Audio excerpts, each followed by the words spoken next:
ॐ सर्वमङ्गलमङ्गले शिवे सर्वार्थसाधिके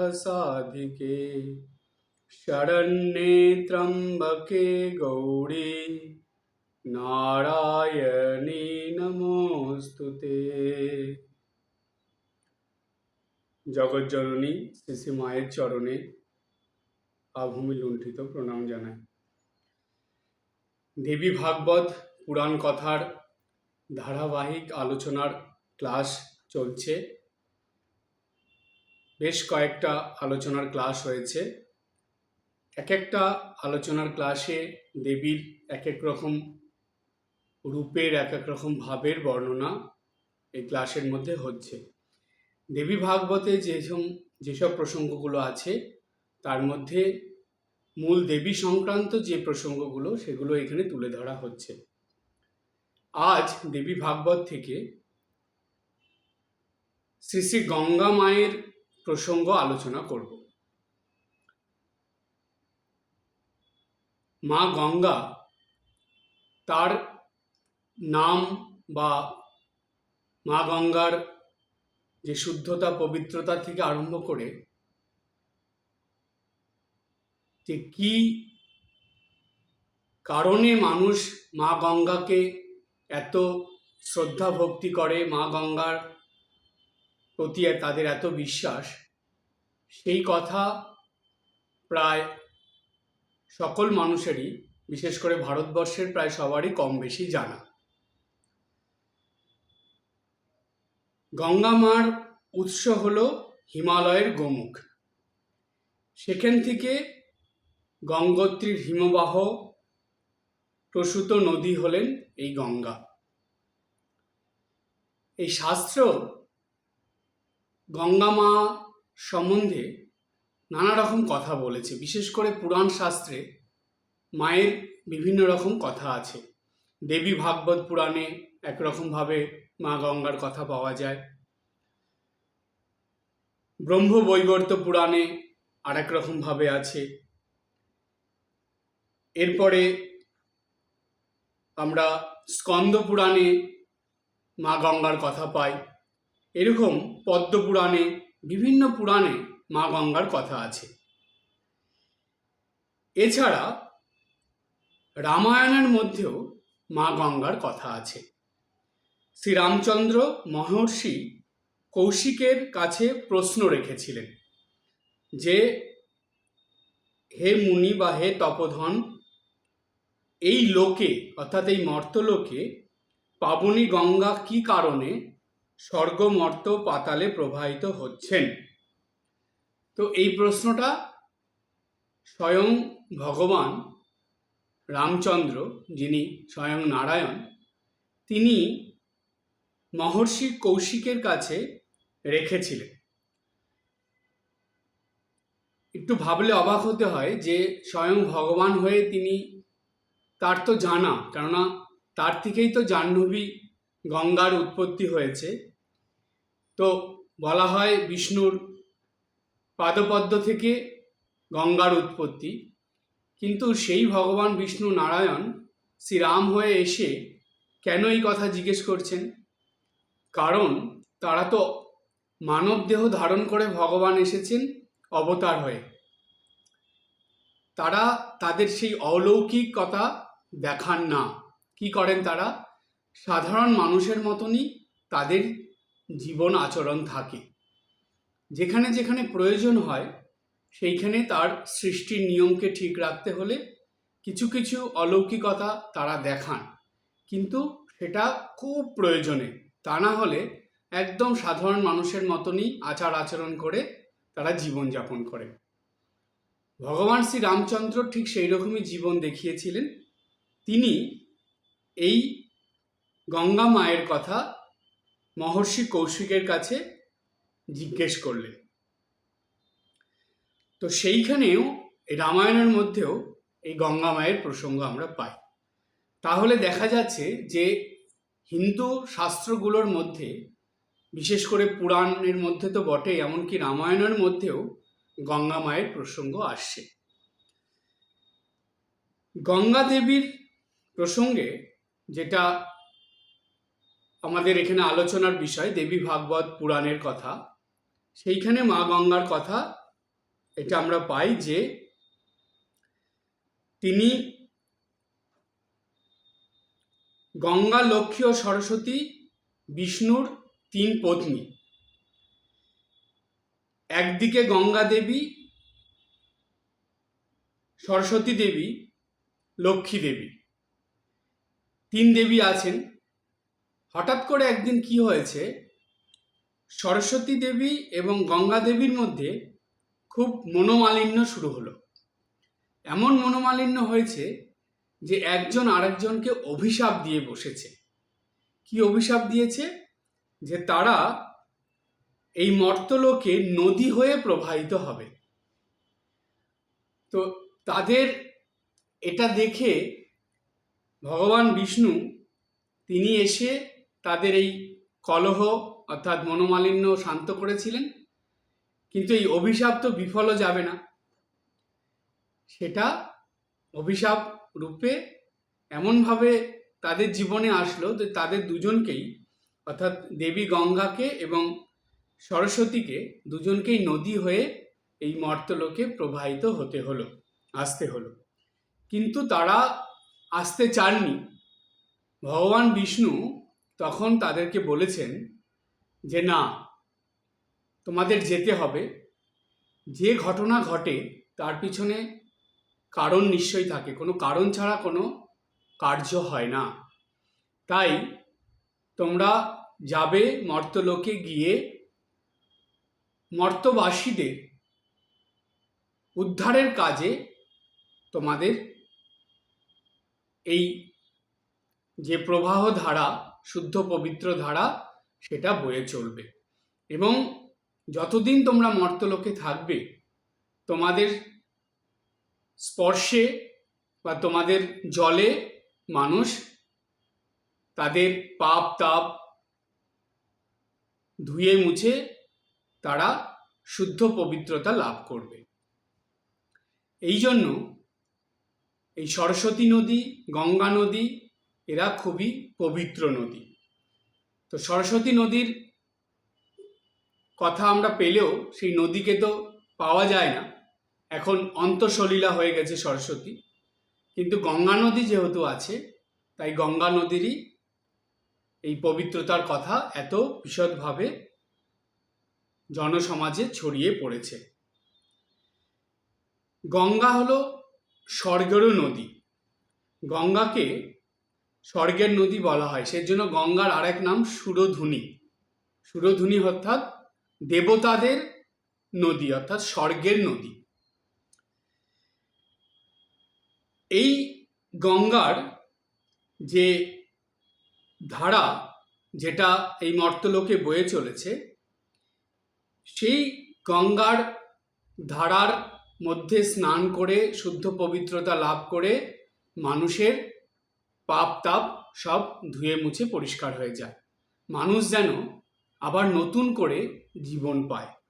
সেই জন্য গঙ্গার এত মাহাত্ম্য। বলছে যে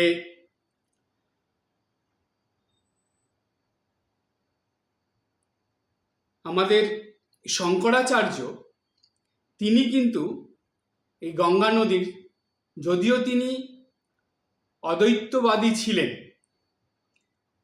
তবুও শঙ্করাচার্যের মধ্যে ভক্তির প্রবণতা এমন ছিল, তিনি তার সেই ভক্তির দ্বারা অনেক স্তোত্র রচনা করে গেছেন দেবদেবীদের। তার মধ্যে এটা খুব বিখ্যাত হলো যে শঙ্করাচার্য রচিত গঙ্গা স্তোত্রম। তো গঙ্গা স্তোত্রম রচনার মধ্যে একটা লাইনে শঙ্করাচার্য লিখেছেন, হরিপাদ পদ্ম তরঙ্গিনী গঙ্গে হিম বিধু মুক্তা ধবল তরঙ্গে। অর্থাৎ এই গঙ্গা নদী যে নারায়ণের, হরি অর্থাৎ নারায়ণের চরণ থেকে, পাদ লিখেছে এখানে, হরিপাদ পদ্ম তরঙ্গিনী গঙ্গে, অর্থাৎ ভগবানের চরণ পাদপদ্ম থেকে গঙ্গার তরঙ্গের সৃষ্টি হয়েছে, মানে গঙ্গা নদীর সৃষ্টি হয়েছে। এই রকম প্রসঙ্গ যেটা শঙ্করাচার্য বলে গেছেন, যেগুলো পুরাণে আছে, দেবী ভাগবত পুরাণ, ব্রহ্মবৈত পুরাণ, স্কন্ধ পুরাণ, বিভিন্ন পুরাণে এই যে গঙ্গার প্রসঙ্গগুলো আছে, এগুলো অনেক প্রাচীন সময় থেকে মানুষ জেনে এসেছে। কিন্তু এই কলিযুগে একটা অদ্ভুত ব্যাপার ঘটেছে। সেটা কি? সেটা হলো কলিযুগে স্বয়ং জগৎজননী তিনি এসে, যিনি সকল দেবী স্বরূপা, সেই জগৎজননী আদ্যাশক্তি মা তিনি এসেছিলেন। এসে তিনি নিজে মুখে এই গঙ্গার কথাগুলো বলে গেছেন, যে কথাগুলো আমাদের শাস্ত্রের সঙ্গে পুরো মিল পাওয়া যায়। অর্থাৎ এটা দুটো জিনিস পরিষ্কারভাবে এখানে প্রকাশিত হয়েছে বা ফুটে উঠেছে, যে শাস্ত্রবাক্য মিথ্যে নয়, শাস্ত্রবাক্য সব সত্যি। কারণ স্বয়ং জগৎজননী তিনি এসে সেই কথাগুলো খুব সহজ সরলভাবে প্রসঙ্গক্রমে সেগুলো ব্যক্ত করেছেন। এটা প্রথম। আর দ্বিতীয় অবাক করা বিষয় হলো, স্বয়ং গঙ্গা হয়ে তিনি গঙ্গার স্তুতি করেছেন। তো এই যে প্রসঙ্গ, যে গঙ্গা দেবীর মুখে গঙ্গা স্তুতি, সেই স্তুতির প্রসঙ্গে এখন আমরা যাব। কারণ দেখুন, এই পুরাণ শাস্ত্রগুলো বা দেবী ভাগবত পুরাণের কথা, রামায়ণের কথা, মানে রামায়ণে গঙ্গার কথা, গঙ্গা দেবীর কথা, এই কথাগুলো একটু এদিক ওদিক আছে, কিন্তু প্রায় একই রকম। সবাই সেই গঙ্গার মাহাত্ম্য প্রচারই করছেন। গঙ্গার মাহাত্ম্য, বিশেষত্ব, গুরুত্ব, মানব জীবনে কি, কেন গঙ্গায় মর্তলোকে এসেছিল, তিনি এসে কি করে চলেছেন, সেগুলো সব বিস্তৃত আছে এই পুরাণ গ্রন্থের মধ্যে। তো সেই কথাগুলোই আরো নতুনভাবে স্বয়ং এই যুগে আসা গঙ্গা স্বরূপিণী শ্রীমা সারদা দেবী আরো সহজ করে এই জগৎবাসীর কাছে তুলে ধরেছেন বা বলেছেন। ভক্তরা শুনেছে, যেটা আস্তে আস্তে চারিদিকে ছড়িয়ে পড়েছে। সেটা অনেক কথাই কম বেশি সব ভক্তরাই জানে, তবুও কিছু কথা আছে প্রসঙ্গক্রমে আমরা খুব সুন্দরভাবে পরপর জেনে নেব। প্রথমে জানব যে মায়ের, তিনি যে স্বয়ং গঙ্গা ছিলেন সেই প্রসঙ্গ জানব, তার মুখে গঙ্গা স্তুতির কথা জানব, এবং যুগ অবতার যিনি এসেছিলেন ভগবান স্বয়ং শ্রীরামকৃষ্ণদেব, তিনি তার সহধর্মিণী আদ্যাশক্তি স্বরূপিণী গঙ্গা স্বরূপিণী শ্রীমা সারদা দেবীর জীবনের এই কথা, যে তিনি যে গঙ্গা রূপিণী মা ছিলেন, সেটা যে প্রকাশ করেছেন, সেই প্রসঙ্গ আমরা জেনে নেব। তার আগে আমরা এই রামায়ণের প্রসঙ্গটা যেটা বলেছিলাম সেটা একটু জেনে নিই। কেননা পুরাণ কথা সব একই রকম, কিন্তু রামায়ণের মধ্যে যে প্রসঙ্গটা, এটা একটু আমাদের কাছে অজানা। বেশিরভাগ মানুষই এই প্রসঙ্গটা জানে না, সেজন্য এটা এখানে একটু আলোচনা করছি। এরপরে মায়ের প্রসঙ্গে যাব। শ্রী রামচন্দ্র মহর্ষি কৌশিকের কাছে প্রশ্ন রাখলেন যে, হে তপোধন, এই লোক পাবনী গঙ্গা কি কারণে স্বর্গ, মর্ত, পাতালে প্রবাহিত হচ্ছেন? অর্থাৎ এই মর্তলোকের তো বটেই, স্বর্গ, মর্ত, পাতালে তিনটে জায়গায় এই পাবনী গঙ্গা প্রবাহিত হচ্ছেন। তো কি কারণ, সেটা রামচন্দ্র জানতে চাইছেন, যে এত শুদ্ধ পবিত্র গঙ্গা, যিনি স্বর্গের নদী, তিনি কেন মর্তলোকে এসেছেন? কেন মর্তলোকে তো শুদ্ধ পবিত্রতার থেকে অশুদ্ধ অপবিত্রতাই বেশি। তো তার তবু সত্ত্বেও এখানে কেন তিনি বইছেন? আবার মর্ত থেকে পাতাল লোকেও কেন গেছেন? তো সেই প্রশ্নের উত্তরে কৌশিক বললেন যে, হে রাম, গিরিবর হিমালয়ের মেনা নাম্নী মনোরমা এক পত্নী আছেন। সেই মেনার দুই কন্যা, জাহ্নবী ও উমা।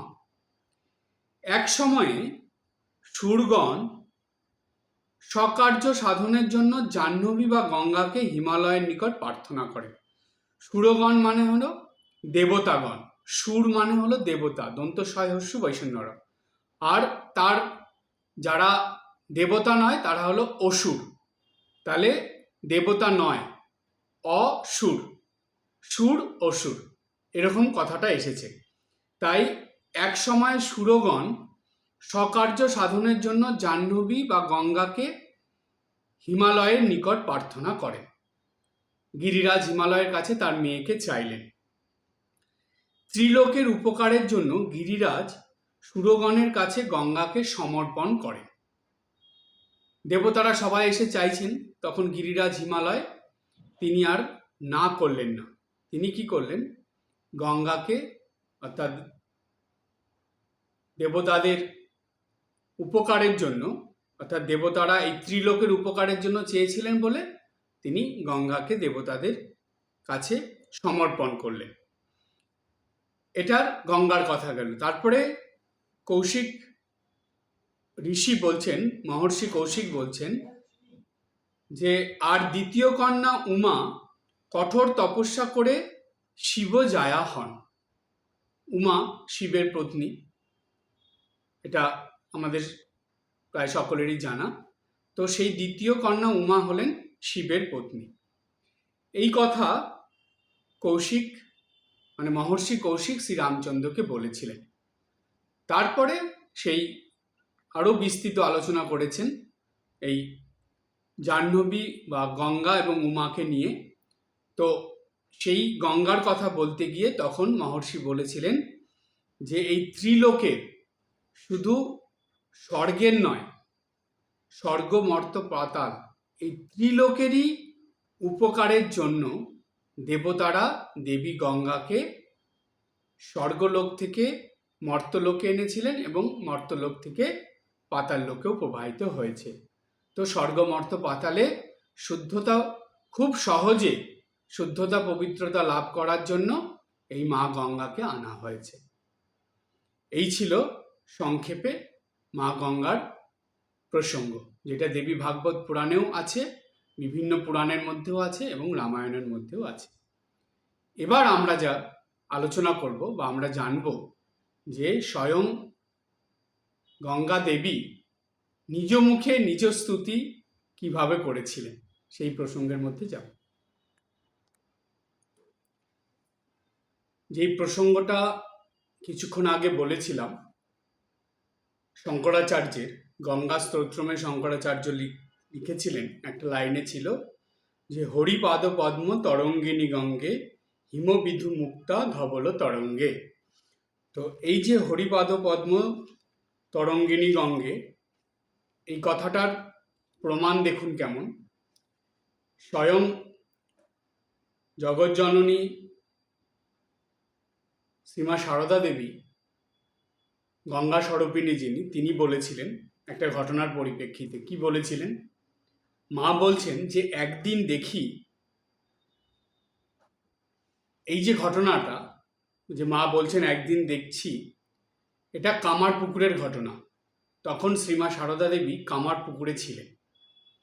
তো সেইখানে বলছেন একদিন দেখি কি সামনে রাস্তা দিয়ে ঠাকুর আসছেন, আগে আগে, অর্থাৎ ভূতির খালের দিক থেকে। ভূতির খাল আছে, যেটা শ্মশান হিসাবে পরিচিত ছিল। সেই ভূতির খালের দিক থেকে ঠাকুর আসছেন এদিকে হেঁটে।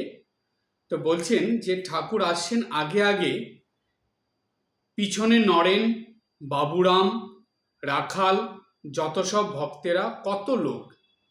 অর্থাৎ ঠাকুর সবার আগে রয়েছেন এবং ঠাকুরের পিছনে নরেন রয়েছে, বাবুরাম রয়েছে, অর্থাৎ স্বামী প্রেমানন্দজি মহারাজ রয়েছেন, রাখাল মহারাজ স্বামী ব্রহ্মানন্দজি রয়েছেন এবং যত সব ভক্ত লোকেরা রয়েছেন। মা দেখছেন এটা, কত লোক। দেখি কি ঠাকুরের পা থেকে জলের ফোয়ারা ঢেউ খেলে খেলে আগে আসছে এই জলের স্রোত। মা বলছেন যে ঠাকুর যে আগে আগে হেঁটে আসছেন, ঠাকুরের পায়ের থেকে জলের ফোয়ারা বেরোচ্ছে এবং সেই ফোয়ারা, মা বলছেন যে সেটা ঢেউ খেলে খেলে একদম স্রোতের মতন বেগে ধেয়ে আসছে। আমি ভাবলুম, দেখছি ইনি তো সব, ওর পাদপদ্ম থেকেই তো গঙ্গা। বলছে, মা বলছেন যে মা ভাবলো, মা এখানে বলেছেন আমি ভাবলুম। ভাবলুম মানে মা এটা যেহেতু মানবী শরীর ধারণ করে এসেছেন, তাই সরাসরি না বলে একটু ঘুরিয়ে বললেন, অর্থাৎ প্রত্যক্ষ না বলে পরোক্ষভাবে মা এটা বলছেন যে দেখছি ইনি তো সব, অর্থাৎ ঠাকুরই তো সব। তিনি যে স্বয়ং নারায়ণ, তো সুতরাং তিনি তো সব হবেনি, তার দ্বারাই তো এই গঙ্গার সৃষ্টি। তাই মা বললেন দেখছি ইনি তো সব, ওর পাদপথ থেকেই তো গঙ্গা।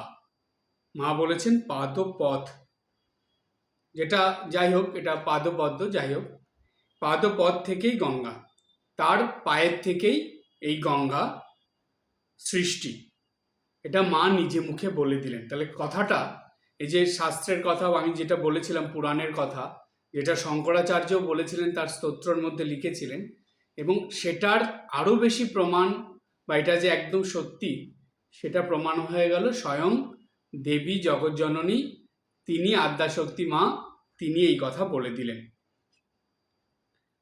তারপরে মা বলছেন, আমি তাড়াতাড়ি রঘুবীরের ঘরের, অর্থাৎ মন্দিরের, রঘুবীরের যে মন্দির ছিল ঠাকুর শ্রী রামকৃষ্ণদেবের বাড়িতে, সেই রঘুবীরের মন্দিরের পাশের জবা ফুল গাছ থেকে মুঠো মুঠো ফুল ছিঁড়ে এনে গঙ্গায় দিতে লাগলুম।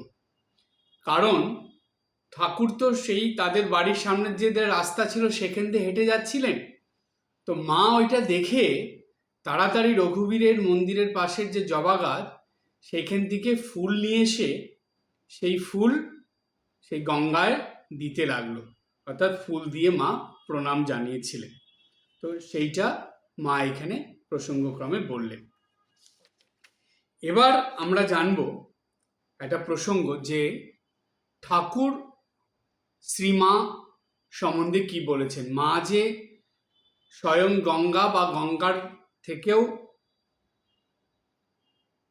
শুদ্ধ পবিত্রতার স্বরূপিণী হয়ে তিনি রয়েছেন, সেটা ঠাকুর নিজে মুখে বলে দিয়েছিলেন। যেমন এখানে মা নিজে মুখে ঠাকুরের কথা বললেন, তেমনি ঠাকুর কি বলেছিলেন সেই ঘটনার মধ্যে আসি। একবার সাধিকা যোগিন মা, তার মনে সংশয় এসেছিল শ্রী মায়ের প্রতি। কি সংশয় এসেছিল? যোগিন মা মায়ের এই জীবনযাপন দেখে মনে মনে ভাবছেন, অর্থাৎ যোগিন মা তখন দক্ষিণেশ্বরে প্রায়ই আসতেন, এসে মার সঙ্গে থাকতেন, কখনো কখনো বেশ কয়েকদিন ধরে মায়ের সঙ্গে থাকতেন। তো সকাল, দুপুর, বিকেল, রাত সব সময় তো মাকে দেখতেন। এমন কখনো হতো যে তিনি সকালে এসে সন্ধ্যায় চলে যেতেন। তো সেই রকম যে মাকে সারাদিন কর্মব্যস্ত দেখে, বিভিন্ন রকম ঘটনার মধ্যে দেখে যোগিনমার মনে একটা সংশয় আসলো। তিনি মনে মনে ভাবলেন যে ঠাকুর অমন ত্যাগী ছিলেন, আর মাকে দেখছি ঘোর সংসারী, ভাই, ভাইপো, ভাইজিদের জন্য অস্থির, কিছুই বুঝতে পারি না। অর্থাৎ কিছুই বুঝতে পারি না কথাটার অর্থ হলো, শ্রী ঠাকুর তিনি ত্যাগীশ্বর ছিলেন, এই রকম ত্যাগী মানুষ, সব কিছু থেকে নিজেকে সরিয়ে রেখেছেন, কিন্তু তার পত্নী হয়ে সারদা বা জননী সারদা, তাকে যোগিনমা কি দেখছেন, যে ঘোর সংসারী হয়ে রয়েছেন, ভাই, ভাইপো, ভাইজিদের জন্য অস্থির, সারাদিন সংসারের কাজ করছেন, এদের কথা বলছেন, এদের কথা ভাবছেন, এরা আসছে মায়ের সঙ্গে কথা বলছে, মা তো এইসব নিয়েই আছেন। তো কিছু বুঝতে পারছি না, মানে এইরকম ত্যাগী পুরুষের এইরকম সংসারী পত্নী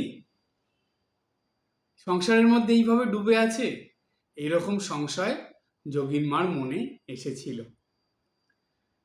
ঘটনাক্রমে একদিন গঙ্গার ঘাটে যোগীন মা বসে ধ্যান করছিলেন।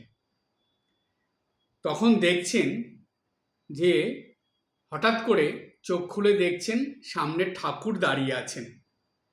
দাঁড়িয়ে ঠাকুর যোগীন মাকে বলছেন যে দেখো গঙ্গায় কি ভাসছে। যোগীন মা দেখছেন এক সদ্যজাত শিশু, নাড়ি ভুড়ি জড়ানো অবস্থা, গঙ্গার স্রোতে টাল খেয়ে ভেসে যাচ্ছে। যোগীন মা এটা দেখলেন, তখন ঠাকুর বললেন, গঙ্গা কি কখনো অপবিত্র হয়? না তাকে কিছু স্পর্শ করে। ওকে অর্থাৎ সারদাকে তেমনই জানবে। অর্থাৎ এই যে অবস্থাটা দেখলে গঙ্গার মধ্যে, ঠাকুর একটা দেখালেন যোগীন মাকে উদাহরণ হিসাবে, গঙ্গায় কত অপবিত্র অশুদ্ধ জিনিস, খারাপ জিনিস ক্রমাগত ভেসে চলেছে, কিন্তু তাতে কি গঙ্গা কখনো অপবিত্র হয়? এটা ঠাকুর বুঝিয়ে দিলেন যোগীন মাকে, যে এর দ্বারা গঙ্গার কখনো শুদ্ধতা পবিত্রতা নষ্ট হয় না। তাকে কিছু স্পর্শই করতে পারে না। এগুলোর যে অশুদ্ধতা অপবিত্রতা, সেটা গঙ্গাকে কখনো স্পর্শই করতে পারে না। ওকে তেমনই জানবে, ওকে অর্থাৎ সারদাকে তেমনই জানবে। ঠিক সেই রকম কোনো রকম অশুদ্ধতা অপবিত্রতা খারাপ কোনো কিছু শ্রী মাকে কখনো স্পর্শই করতে পারে না। ওর উপর সন্দেহ এনো না। ওকে একে অর্থাৎ সারদাকে এবং নিজেকে দেখিয়ে ঠাকুর বলছেন, ওকে একে অভেদ জানবে। অর্থাৎ ঠাকুর যদি ত্যাগীশ্বর হয়, তাহলে শ্রীমা সারদা দেবী ছিলেন ত্যাগীশ্বরী, অর্থাৎ তার মধ্যে কোনো পার্থক্য নেই। এটাই যোগীন মা সেদিন বুঝে নিলেন। এবার পরের ঘটনাটা আরও শিক্ষার। গঙ্গার ঘাট থেকে ফিরে এলেন যোগীন মা। মাকে প্রণাম করে বললেন, মা আমায় ক্ষমা করো। মা অবাক হয়ে গেলেন, বলছেন, কেন যোগেন, কি হয়েছে? যোগেন মা সম্পূর্ণ ঘটনাটি মাকে শোনালেন। মা শুনে যোগেন মাকে বলছেন, তোমার উপর অবিশ্বাস এসেছিল। যোগেন মা বলছেন শ্রী মাকে যে তোমার উপর অবিশ্বাস এসেছিল, তা আজ ঠাকুর আমাকে দেখিয়ে দিলেন। এই কথা শুনে মা একটু হাসলেন। হেসে যোগেন মাকে বলছেন, তার আর কি হয়েছে, অবিশ্বাস তো আসবেই, সংশয় আসবে, আবার বিশ্বাস হবে, এই রকম করেই তো বিশ্বাস হয়। কত বড় শিক্ষা দিলেন দেখুন। শুদ্ধতা পবিত্রতা স্বরূপিণী স্বয়ং গঙ্গা রূপিণী শ্রীমা সারদা, তিনি যোগীন মার কিন্তু কোনো দোষ ধরলেন না, যোগীন মার কোনো অপরাধের কথার মধ্যেই তিনি গেলেন না। তিনি যোগীন মাকে এমন একটা কথা বলে দিলেন যেটা সবার শিক্ষার জন্য, যে কলিযুগে মানুষের মনে এই অবিশ্বাসটাই আগে আসবে। সন্দেহ সংশয় অবিশ্বাস এটা তাদের মনে আগে আসবে না, শুধু বারে বারে আসবে। তাই মা বললেন যে অবিশ্বাস তো আসবেই, সংশয় আসবে, আবার বিশ্বাস হবে।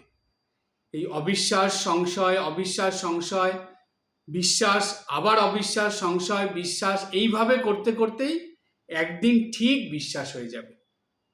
মা এটা বুঝিয়ে দিলেন যে কলিযুগে মানুষের মনে এটাই চলে বা এটাই চলবে। তাই তো স্বামীজি তার রামকৃষ্ণ স্তোত্র লিখতে গিয়ে তিনি সেখানে লিখলেন ঠাকুরের সম্বন্ধে, যে সংশয় রাক্ষস নাশ মহাক্রম ইয়ামি গুরুম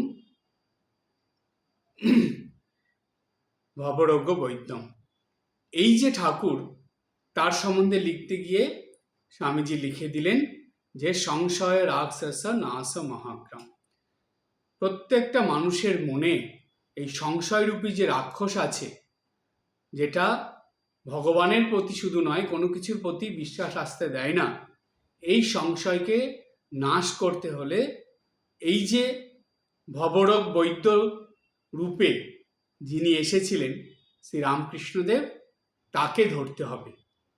তাকে ধরলে শ্রীরামকৃষ্ণ নাম ক্রমাগত জপ করলে, স্মরণ করলে এই মনের থেকে সংশয় অবিশ্বাস রূপ যে রাক্ষস, সেটা নাশ হয়ে যাবে, সেটা আর থাকবে না। তাই ঠাকুর সেই প্রমাণ অনেকবার দিয়েছেন এবং মাও সেই কথা বুঝিয়ে দিলেন যে সংশয় আসবে, আবার বিশ্বাস হবে, এই রকম করেই তো বিশ্বাস হয়। এই কথা মা বললেন। এইবার মায়ের নিজ মুখে গঙ্গারূপের স্বীকৃতি বা নিজ মুখে গঙ্গারূপের যে কথা মা বলেছিলেন, সেই কথার মধ্যে বা সেই প্রসঙ্গের মধ্যে আমরা আসব।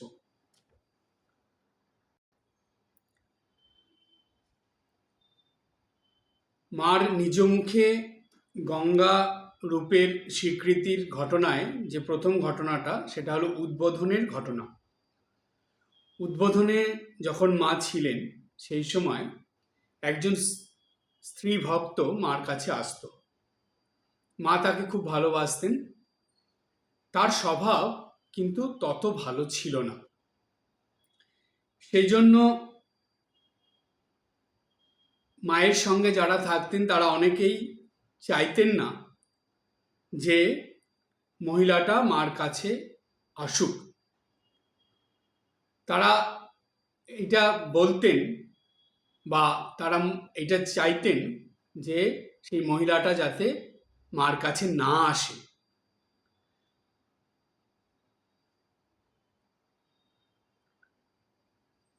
একথা মাকে বলতে মা বললেন, অর্থাৎ মাকে বলতে মানে মা ওই মহিলাটাকে কখনো না করতেন না। ও যখন আসতো, মা তার সঙ্গে কথা বলতেন, তাকে কিছু খাবার দিতেন।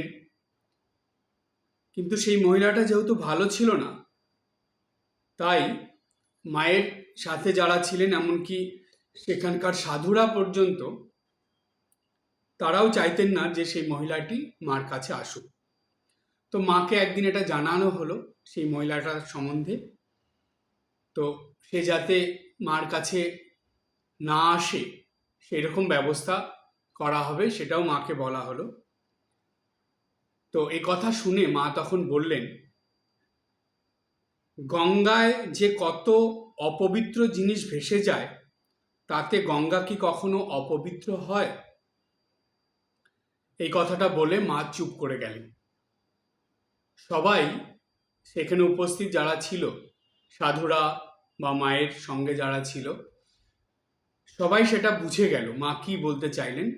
তারপর থেকে আর এই নিয়ে কেউ কোনো কথা বলেনি। এই মহিলাটা আসাও আর বন্ধ হয়নি, তিনি যেমন মার কাছে আসতেন। তো এই যে ছোট্ট একটা কথা মা বললেন, কথাটা শুনতে ছোট, সহজ করে মা বললেন, কিন্তু এই গুরুত্ব মাহাত্ম্য অপরিসীম। মা পরোক্ষভাবে কি বুঝিয়ে দিলেন? মা বললেন যে গঙ্গায় যে কত অপবিত্র জিনিস ভেসে যায়, তাতে গঙ্গা কি কখনো অপবিত্র হয়? অর্থাৎ মা স্বয়ং গঙ্গা স্বরূপিণী ছিলেন। সুতরাং স্বয়ং ভগবান যেটা বলেছেন যে যোগিন মাকে, সেই কথাটারই এখানে প্রতিধ্বনি, যে গঙ্গা কি কখনো অপবিত্র হয় না, তাকে কিছু স্পর্শ করতে পারে, কোনো অপবিত্রতা অশুদ্ধতা স্পর্শ করতে পারে না। তাই মার কাছে এই অপবিত্র হয়েও বা খারাপ মহিলা হয়েও যদি মার কাছে আসে, তাতে মায়ের এই শুদ্ধতা পবিত্রতা কখনো নষ্ট হবে না। বরং যেই কথাটা এখানে আমরা দৃঢ়ভাবে সম্পূর্ণ বিশ্বাসের সঙ্গে বলতে পারি, বরং সেই খারাপ মহিলার, সেই অপবিত্র মহিলা মার কাছে এসে শুদ্ধ পবিত্র হয়ে যাবে। হয়েছেও তাই। যেমন উদাহরণ হিসাবে আপনাদের বলি, যদি নর্দমার জল গিয়ে গঙ্গায় পড়ে, তাহলে কি সেটা নর্দমার জল থাকে? সেটা তো গঙ্গার জলেই পরিণত হয়ে যায়। সুতরাং মায়ের এই যে শুদ্ধতা, পবিত্রতা, এর থেকে শিক্ষা এই, আমাদের দৈনন্দিন জীবনে বা এই নিত্যদিনের জীবনেও আমরা জানতে অজান্তে, সজ্ঞানে অজ্ঞানে অনেক রকম ভুল ভ্রান্তি করি, অনেক রকম পাপ, অনেক রকম খারাপ কিছু আমরা করে ফেলি।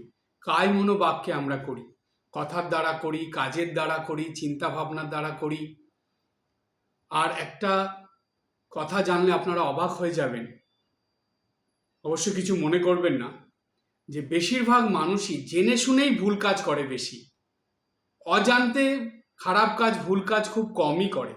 জেনে শুনে মানুষ কায় মনোবাক্যে বেশি খারাপ কাজ, ভুল কাজ করে। সুতরাং এই জন্য জানেন, যারা বুঝতে পারে সেটা, তাদের একমাত্র গতি হলো শ্রীমা সারদা দেবী।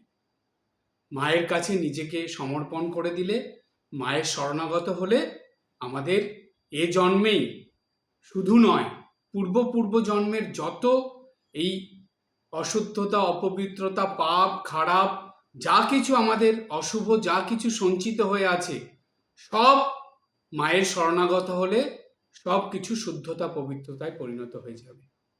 আমরা একদম, মা যেমন বলেছেন যে সন্তান ধুলো কাদা মেখে থাকলে তাকে ঝেড়ে কোলে নিতে হবে কাকে? মাকেই তো হবে। সুতরাং মা তার সন্তানকে ধুলো কাদা ঝেড়ে কোলে নেবেন, এই অঙ্গীকার মা নিজে মুখে করে গেছেন। এরকম কথা আগে আমরা কখনো শুনিনি, পাইও নি। যেসব কথা শ্রীমা সারদা দেবী বলে গেছেন, তার এই সম্পূর্ণ বিশ্বাসের সঙ্গে দৃঢ়ভাবে বলা যে কথা, যে সন্তান ধুলো কাদা মেখে থাকলে তাকে ঝেড়ে পরিষ্কার করে কোলে নিতে তো মাকেই হবে। সুতরাং আমাদের মধ্যে যত ধুলো কাদা আছে, যত পাপ, অপবিত্রতা, অশুভ যা কিছু আছে, আমরা মাতৃ শরণাগত হলে মা সেগুলো ধুলো কাদা ঝেড়ে পরিষ্কার করে আমাদেরকে তার কোলে বসিয়ে নেবেন। সুতরাং জানবেন যে শ্রীমা সারদা দেবী, তিনি এমনই শুদ্ধতা, পবিত্রতা তার মধ্যে ছিল, বলা যায়, অর্থাৎ ঘটনার পরিপ্রেক্ষিতে এটা আমরা বলতেই পারি যে মা মনে হয় যেন গঙ্গার থেকেও বেশি শুদ্ধ পবিত্র ছিলেন। কোন ঘটনার পরিপ্রেক্ষিতে ওটা, সেটা আলোচনা করে আজকের প্রসঙ্গ শেষ করব। সেটা হলো, যেই ঘটনার পরিপ্রেক্ষিতে এটা বলা হচ্ছে, সেই ঘটনাটার মধ্যে আমরা আসি। মা তখন আছেন জয়রামবাটিতে। তো সেইখানে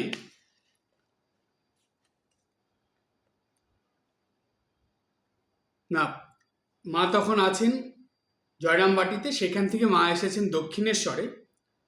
দক্ষিণেশ্বরে মা যে নহবতে রয়েছেন, যেটাকে মাতৃকুটির বলা হয়, নহবত,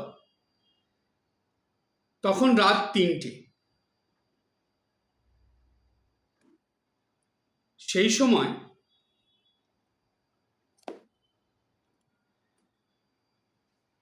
তো যেই ঘটনাটা বলছিলাম, যে দক্ষিণেশ্বরে মা রয়েছেন নহবতে, তো মা রাত 3টের সময় উঠে গঙ্গা স্নান করতেন।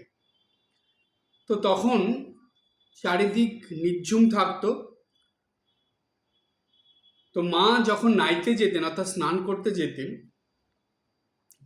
তখন মায়ের সঙ্গে নহবতে যে থাকতো, যোগিন মা হোক, গোলাপ মা হোক বা গৌরী মা হোক, যেই হোক, তাদের সঙ্গে করে মা নিয়ে যেতেন। তো একদিন গৌরী দাসী মা, গৌরী মাকে গৌরী দাসী বলে ডাকতেন।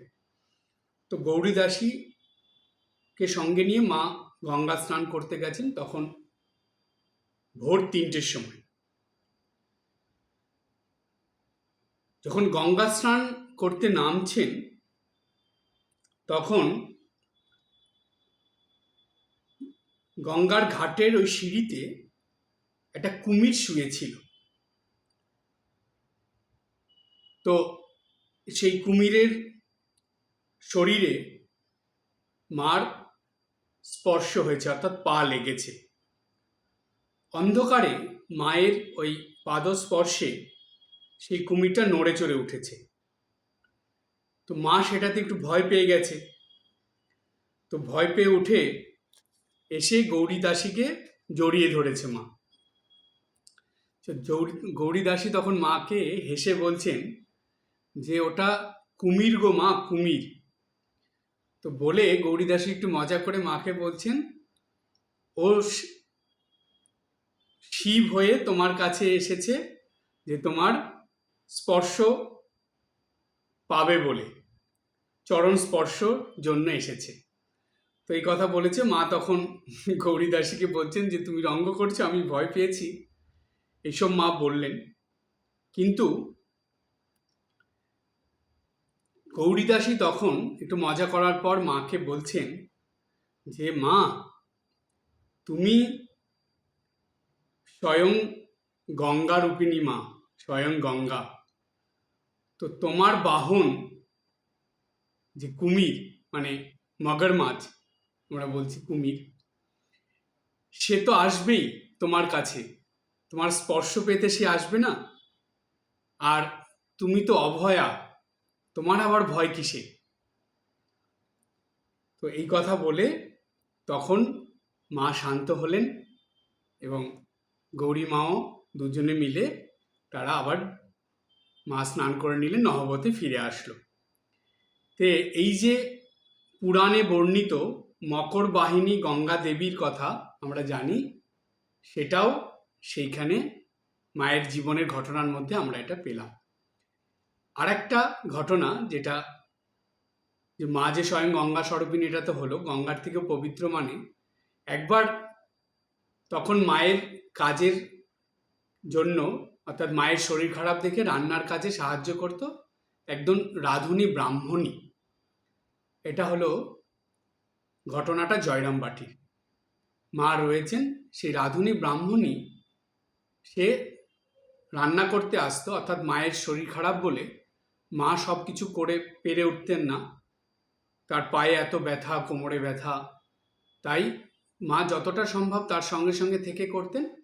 সে রান্নার কাজে রাঁধুনি এসে সাহায্য করতো, রাঁধুনি ব্রাহ্মণী আসতো।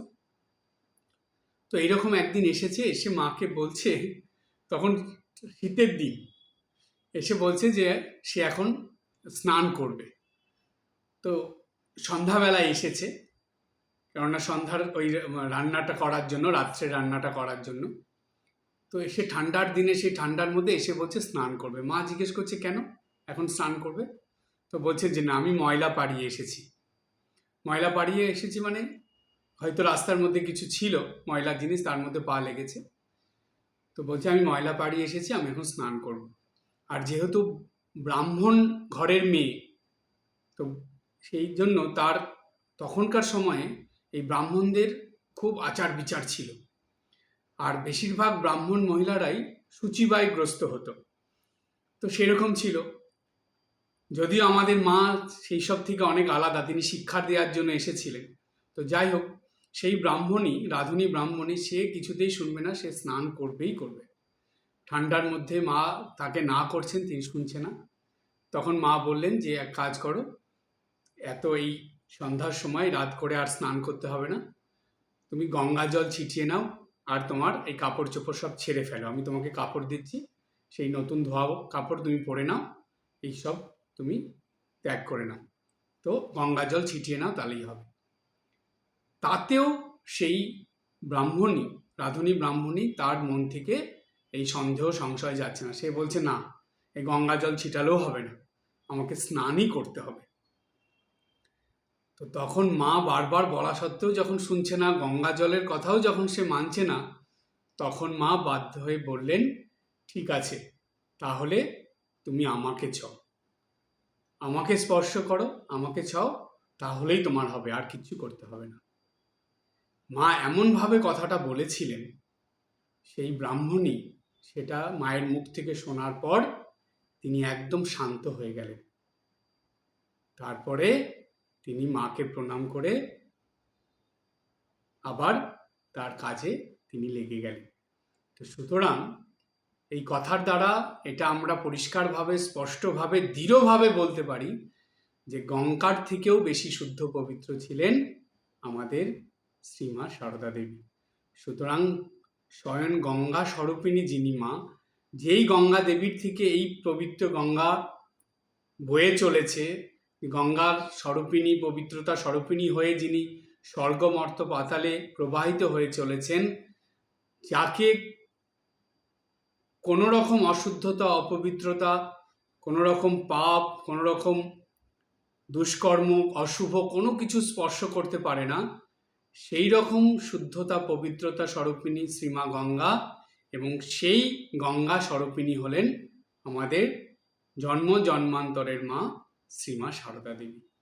সুতরাং দেবী ভাগবতের যে দেবী, যেই দেবীদের কথা বর্ণিত হয়েছে দেবী ভাগবতে, আদ্যাশক্তি, জগজ্জননী, মহামায়া, সেই মায়েরই বিভিন্ন রূপ, লক্ষ্মী, সরস্বতী, গঙ্গা, এগুলো সব মায়েরই এক একটা রূপ।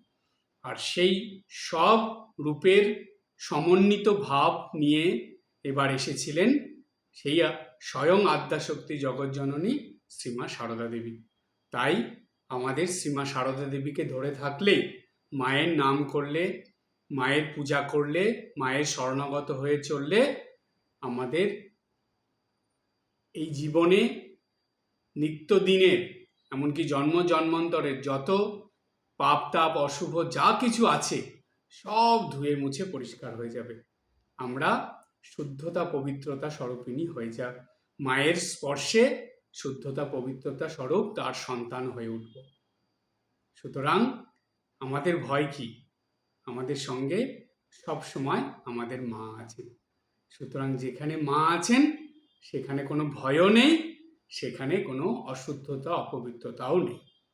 সব সময় আমরা নির্ভয় এবং শুদ্ধ পবিত্র হয়ে মাকে ধরে জীবনযাপন করব। আজকে এই পর্যন্ত। সবাই ভালো থাকবেন, হাসি খুশি আনন্দে থাকবেন। ওম শান্তি শান্তি শান্তি। হরি ওম তৎসৎ। শ্রীরামকৃষ্ণার্পণমস্তু।